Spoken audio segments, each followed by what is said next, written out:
तो यही दोस्तों, मेरा नाम है विशाल और मैं कर रहा हूँ all India tour by cycle. फिलहाल मैं हूँ आसाम में एक वाटरफॉल है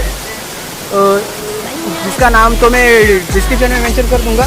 बट इसके जो नज़ारे कुछ इस प्रकार है, ये देख लो, बहुत सुंदर सा वाटरफॉल है ये।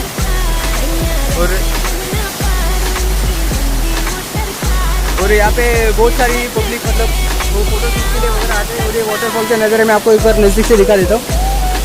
ये रहा वाटरफॉल है, काफ़ी लेकिन ये रिस्की भी है क्योंकि मतलब ये बहुत स्लिपरी है यहाँ पे। ये देखो, काफ़ी स्लिपरी है, काफ़ी रिस्की है और बहुत खतरनाक है, लेकिन बहुत मज़ा आ रहा है इसमें। तो ये देख लो गाइस नज़ारे।